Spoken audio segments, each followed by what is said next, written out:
स्वागत है गाइस आप सभी का हमारे YouTube चैनल नॉलेज बूस्टर में। आज हम बात करने वाले हैं सुनामी के बारे में।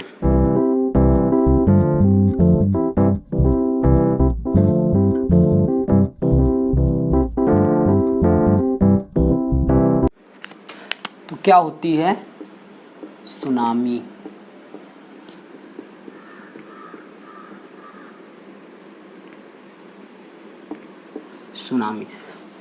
Tsunami is a kind of displacement of water waves।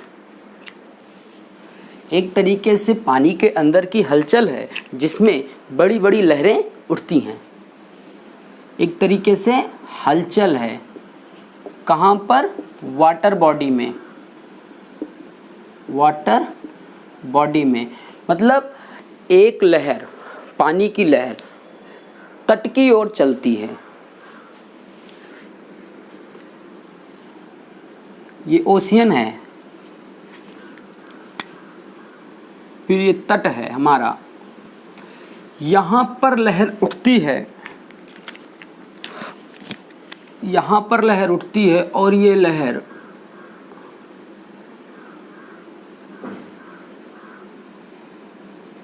ये लहर धीरे धीरे ऊंची होती जाती है और वेवलेंथ कम होती जाती है। धीरे धीरे वेवलेंथ कम होती जाती है और ये धीरे धीरे ऊंची होती जाती है। जैसे जैसे ये तट की ओर अप्रोच करती है वैसे वैसे वेव की हाइट बढ़ जाती है और ये ज़्यादा डिवास्टेटिंग हो जाती है, बहुत ज़्यादा नुकसानदेह हो जाती है। एक 10 to 20 मीटर हाइट तक जा सकती है और एक तरीके से ये चलती हुई दीवाल है समुद्र के अंदर। चलती हुई दीवाल है समुद्र के अंदर। और ये जो सुनामी है ये जापानीज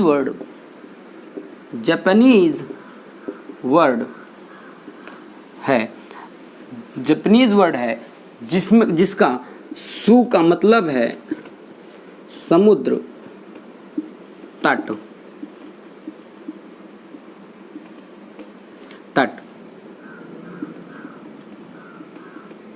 सी शोर और नामी का मतलब है लहरें मतलब वेव्स। सुनामी ज़्यादातर जापानीज एरिया में आता है, पैसिफिक ओशियन में आता है, इसलिए ये वर्ड जापान में ज़्यादा प्रोमिनेंट है। और इसका मतलब समुद्र के तट की लहरें। सुनामी के कई कारण हैं, जैसे कि भूकंप,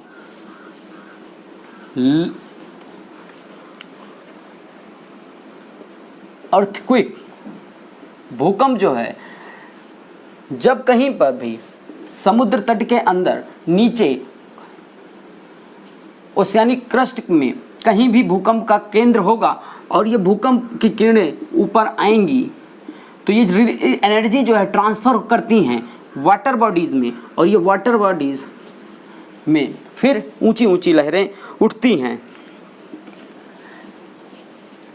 इसी भूकंप के कारण डिस्प्लेसमेंट ऑफ प्लेट भी हो जाता है। कभी कभी दो प्लेट्स का डिस्प्लेसमेंट होता है और इसको फिल करने के लिए वाटर बॉडीज़ में हलचल होती है और वहाँ पर भी सुनामी हो जाती है, बनती है।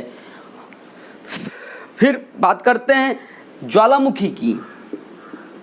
ज्वालामुखी, कई सारी ज्वालामुखी ऐसी हैं जो अर्थ की सतह तक नहीं आने का प्रयास करती, परंतु वो अर्थ की सतह तक आती हैं। जैसे एंडेसाइट विस्फोटक ज्वालामुखी है, विस्फोटक ज्वालामुखी। और ये एंडेसाइट जब अर्थ की सतह पर आती है तो ये जो है विस्फोट होता है।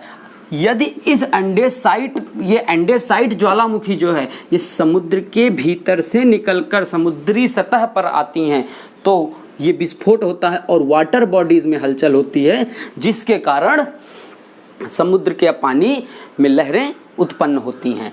न्यूक्लियर टेस्ट,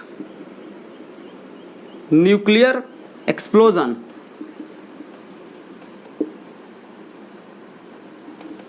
परमाणु विस्फोट। और ये परमाणु विस्फोट आज के समय में तो लोग, कई देश प्लान करते रहते हैं कि परमाणु विस्फोट करके सुनामी पैदा की जाए किसी इनमी कंट्री के ऊपर। काफ़ी डिवास्टेटिंग होता है जो है परमाणु विस्फोट। सुनामी बनने की प्रक्रिया,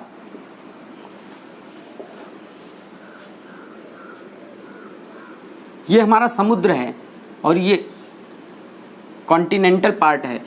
यहाँ पर कोई हलचल हुई, एनर्जी किसी न किसी तरह से समुद्र के पानी तक ट्रांसफ़र हुई।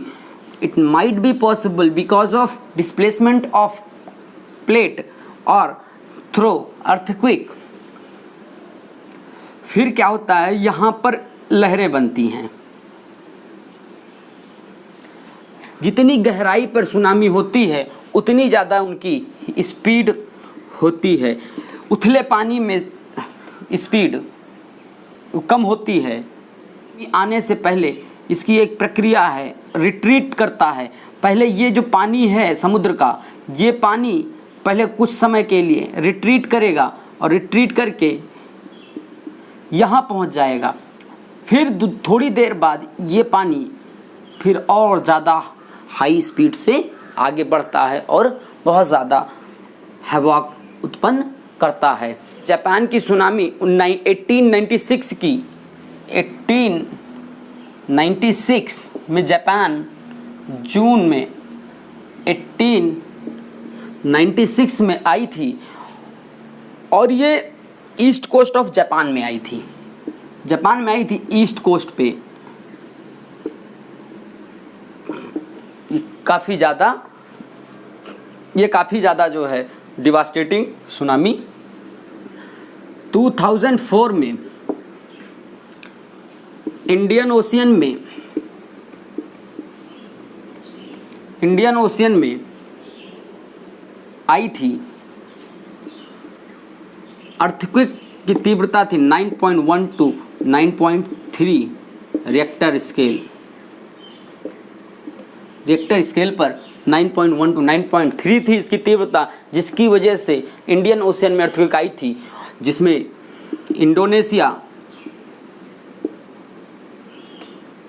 इंडोनेशिया, सुमात्रा, श्रीलंका, इंडिया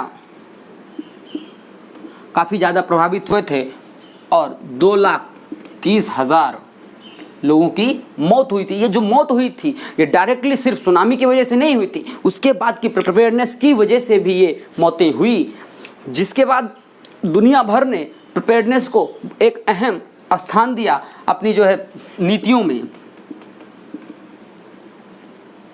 और इस सुनामी के बाद से जो आपदा प्रबंधन था उसकी लय, उसकी चाल और उसके तरीके काफ़ी परिवर्तित हुए और इसने दुनिया भर को बताया कि कैसी तैयारी होनी चाहिए हमारे अंदर भविष्य की आपदा से निपटने के लिए। 1958 अलास्का में इसकी भी तीव्रता 8 पॉइंट समथिंग थी। इसकी भी तीव्रता 8 पॉइंट समथिंग थी और ये आया था लुटिया बे। और इस सुनामी की हाइट 576 मीटर तक थी। 1720 फीट की हाइट तक ये सुनामी गई थी। लेकिन इस सुनामी से बहुत ज़्यादा मानव जाति प्रभावित नहीं हुई, क्योंकि वहाँ पर जो है लोग कम रहते थे। Thank you.